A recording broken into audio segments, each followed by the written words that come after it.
let's not sugarcoat it. If you're thinking about buying one of these 12 motorcycles, you might as well tattoo "Easy Target" on your forehead, because that's exactly how the manufacturers, dealers, and mechanics see you. And no, this isn't just clickbait drama, this is a wake-up call. You see, in the motorcycle world, there are two types of riders. 1. Those who ride with precision, strategy, and class.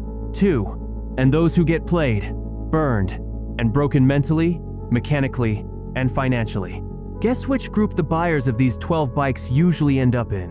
They're not stupid people, but they've been manipulated by slick ads, fake reviews, dealership hype, and romantic fantasies.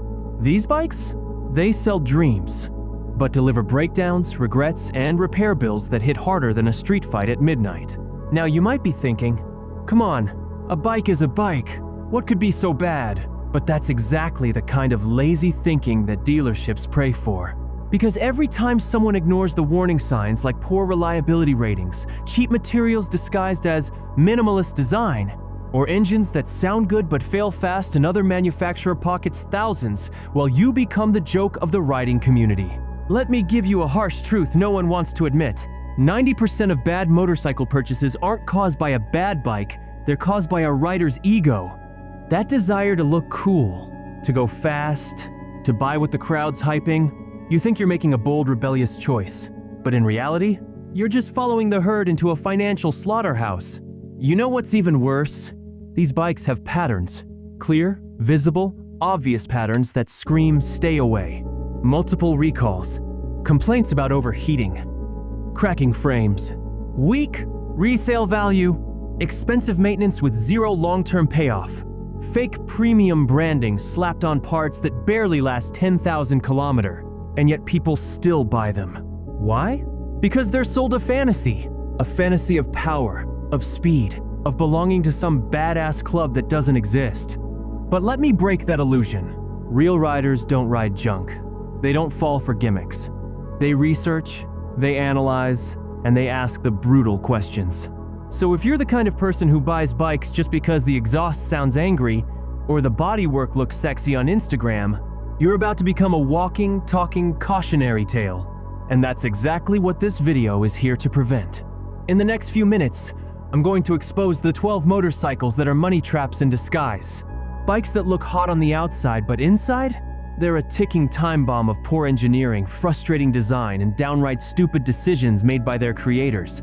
I'm not here to be polite. I'm here to save you from broken dreams, long service queues, expensive parts that don't even fix the problem, and that awful feeling of knowing you chose wrong and can't undo it. If you've been thinking of buying one of these 12 motorcycles, stop. Put your wallet down, shut the laptop, cancel that booking. Because once you hear what these bikes are hiding, you'll understand why I say, only fools buy these motorcycles. Let's begin. 1. Harley-Davidson Street, 750. Let's begin with the Harley-Davidson Street. 750. The ultimate bait for new riders who want to feel like a biker without knowing what they're buying into. This bike was marketed like a revolution. Harley's bold entry into the entry-level cruiser market. But what you actually get is a mechanical letdown in a leather jacket.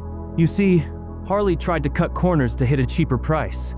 That meant cheap welds, questionable electricals, and plasticky build quality that completely betrays the brand's iconic rugged image. It has heat issues in city traffic. The clutch feels like pulling gym equipment, and the gear shifts like stepping on rocks with your bare feet. And let's not forget the resale value. It drops faster than your dignity after you stall it at a red light. Mechanics? They hate working on it. Harley purists? They laugh at it. And you're left wondering why your dream bike rides like an unfinished prototype. Only fools believe they're buying Harley's soul with this model. What they're really buying is brand betrayal. 2.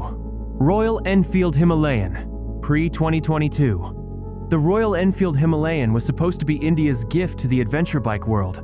But anyone who bought the early models before the 2022 update got a curse disguised as a compass. This bike was infamous for oil leaks, engine stalls, cracked frames, misaligned front forks, and even speedometers that stopped working for no reason at all. Think about that. Your adventure bike quits during the adventure. That's like your parachute deciding it's done mid-air. They say the Himalayan is built for bad roads, but truth is, it was built poorly, for bad riders who don't research. And that cult-like Enfield following? It protected this bike from criticism for far too long. Sure, the newer models are better, but early buyers, they were the test subjects. And what kind of fool volunteers to be a mechanical guinea pig? 3. KTM RC 390 first gen. Here's a painful one for the speed obsessed. KTM RC 390, first generation. Yes, it looks like it escaped from a MotoGP pit crew. But ride it for a few weeks and you'll start feeling like the pit crew, because you'll spend more time fixing it than riding it. This bike had serious overheating issues, especially in Indian traffic. The build quality? All show, no go. Panels rattle, bolts loosen, fairings literally melt under heat. The engine's fun, but the vibrations will numb your hands, shake your mirrors, and kill your love for long rides. It's like dating a supermodel with no emotional intelligence, exciting at first, but exhausting by week 3. People who bought this bike didn't buy performance. They bought Instagram likes and paid for it in burnt fingers and workshop bills. 4. Bajaj Dominar 400 first batch.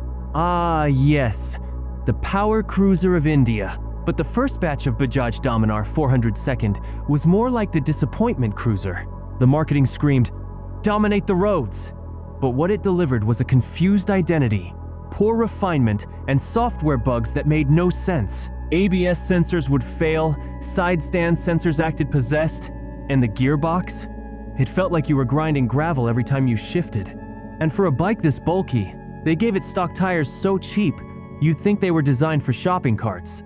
You expect a power cruiser to feel premium, but this thing felt unfinished, rushed to market just to beat the KTM Duke 390 on paper.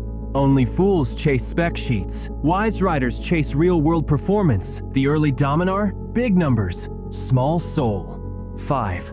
Suzuki Intruder 150. Now this one is a visual crime.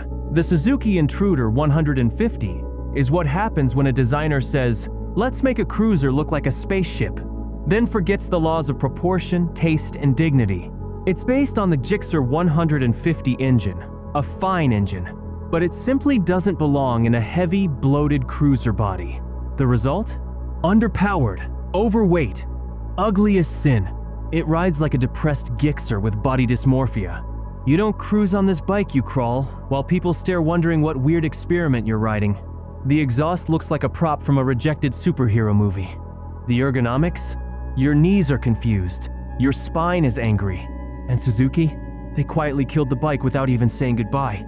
That's how much confidence they had in it. If you bought this bike, I'm sorry, but you were lied to. 6. Benelli TNT 600i. This one sounds amazing. That inline-4 symphony is addictive, but beneath that sound lies a nightmare. The Benelli TNT 600i is heavy, overpriced, outdated, and nearly impossible to maintain in many regions. Parts are rare, dealers vanish, support non-existent, and fuel economy horrendous. You'll burn through your tank faster than a college student's salary during a beer sale. The worst part? The handling is garbage. The suspension feels like boiled noodles, and the weight, my God. Try cornering this beast and you'll feel like wrestling a bear in oil. People bought it for the sound, but guess what? You can get the same sound from a soundbar and keep your dignity. Only fools fall for the roar without checking what's beneath the hood. So, now that the truth is out there, which side of the line are you on? Are you the kind of rider who learns from others' mistakes? Or the type who refuses to listen and rides straight into regret, all because your ego couldn't handle a little criticism? Let me be brutally honest again.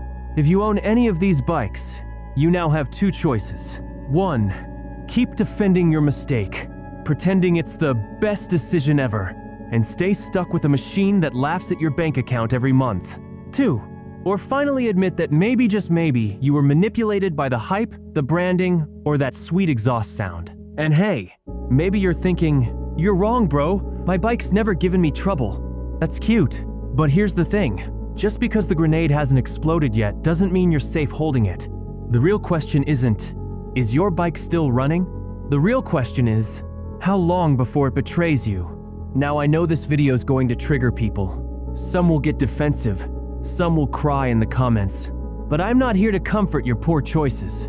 I'm here to wake you up before your motorcycle becomes your money pit or worse, your accident. So go ahead, drop a comment. Did you get burned by one of these bikes? Did I just save you from buying a disaster? Or are you mad because I exposed the ugly truth about your beloved machine? Either way, I want to hear it all, the arguments, the confessions, the horror stories. Let the comments be the war zone where real writers speak and fools get exposed. This isn't just a video. It's a filter for writers who think versus writers who just follow the herd. Which one are you?